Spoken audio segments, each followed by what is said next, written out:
السلام عليكم حبيباتي، ان شاء الله تكونوا بخير ولا خير. قبل ما نبداو الفيديو نصلوا على النبي عليه الصلاه والسلام. كيما راكم تشوفوا درت شويه تغيير في المدخل تاع البيت، يعني الكولوار. كيما راكم تشوفوا هنا كان البوال نحيته وحطيت لي شاز، يعني الكراسه هذو مع لا طابل تاعهم، وزدت الكادر هذا قلت باش نعلقو مازال ما علقتوش، حطيته هنايا. حطيت الجلد هذا كيما راكم تشوفوا. هنا الكولوار تاعي راهو اون فاس للصالون. هنا نحيت لي طابي مع الصيف والسخانه، بغيت ندير شويه نوسع شويه. فوالا كيما راكم تشوفوا هنايا هذا هو المدخل، هذا هو الكولوار تاعي. فوالا لي شومبر من هيت، والصالون جات هنايا اون فاس. انا حتى الصالون لا طابله مونجي جبتها من هيت خلاص باش نربح هذا ليسباس هذا. انا نحب في الصيف نحب كلش نهزو لي طابي كلش.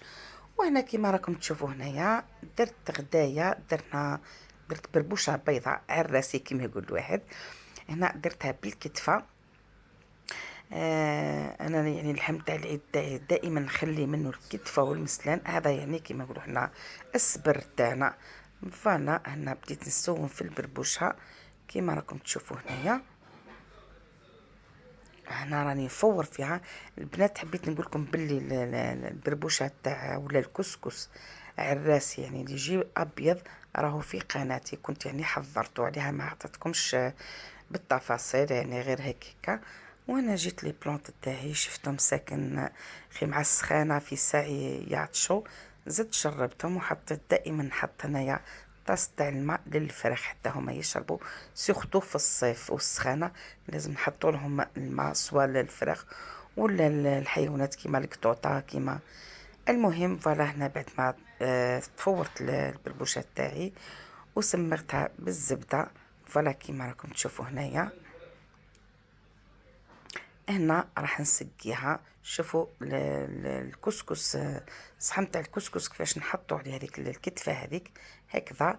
ومن بعد كي ناكلو حنا ناكلو جماعه، ومن بعد نبداو نقصوا اللحم، كل واحد يدي لاباغ تاعو. وانا مع العشيه كنت معروضه عند بنت خالي لا ريسبسيون تاع ولدها. نقولوا الف مبروك ان شاء الله، العقوبه نتاع الباك ان شاء الله. راهم عندنا يعني كيما انا عندي ولاد خويا وبنات خويا، ربي ينجحهم ان شاء الله في شهاده البكالوريا. فوالا هذا هو الفيديو تاعي، كان خفيف ظريف عليكم، وانا ما عليا غير نقول لكم بقاو على خير في فيديوهات اخرى. دمتم في رعايه الله وحفظه، والسلام عليكم ورحمه الله وبركاته.